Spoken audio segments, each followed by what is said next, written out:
তিনিখন আইন এই তিনিখন আইন আমাৰ সভাৰ উদ্দেশ্য ব্যাখ্যাৰ লগতে আইন তিনিখন সম্পৰ্কীয় বিশ্লেষণত আমাৰ দুটা থানাৰ বচি মহাশয়ে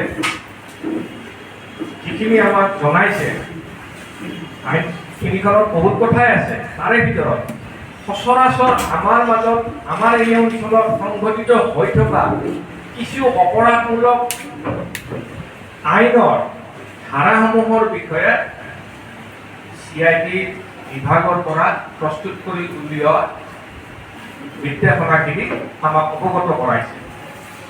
তিনিখন আইন তিনিখন কিতাপৰ ৰূপত আমাৰ ধৰা থানাত ইয়াতে আছে তাৰে ভিতৰৰ পৰা বাছি এইখিনি আমাক জনাইছে।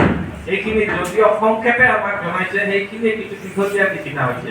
আমাৰ হয়তো প্ৰত্যেকটো কথা হয়তো সময়ত মনত নপৰিবও পাৰে, কিন্তু যিমানখিনি আমাক কৈছে যথেষ্টখিনি কৈছে সাধাৰণতে সংঘটিত হৈ থকা অপৰাধসমূহৰ আইন সম্পৰ্কীয় আমাক কিছু কথা কৈছে।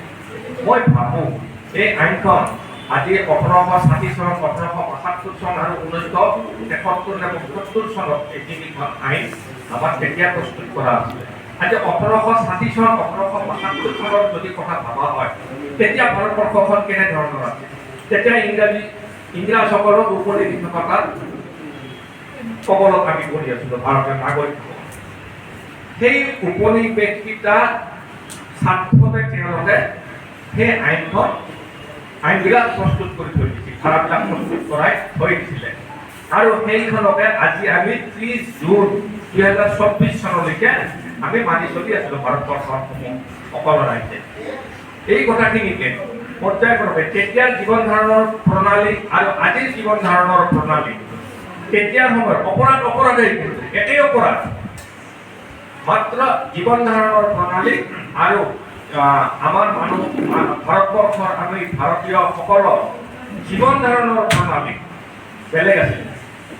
তেতিয়াৰ যিখিনি সা সুবিধা আছিল আজিৰ নাগৰিকে আমি বহু সা সুবিধা পাইছোঁ আৰু বৈজ্ঞানিক ভিত্তিত বিজ্ঞান ভিত্তিত আমি বহু ধৰণেৰে আমি আগবাঢ়ি গৈছোঁ। যে অপৰাধীও বিভিন্ন প্ৰকাৰে সাৰি যোৱাৰ ব্যৱস্থা কিছু কৰি দিছিলে। সেইকাৰণে আইনখনৰ সংশোধনী বা নতুনকৈ প্ৰস্তুত কৰাৰ প্ৰয়োজনীয়তা আমাৰ বোধ কৰি আহিছিলে বিজ্ঞসকলে, বহু দিনৰ পৰাই আহিছিলে।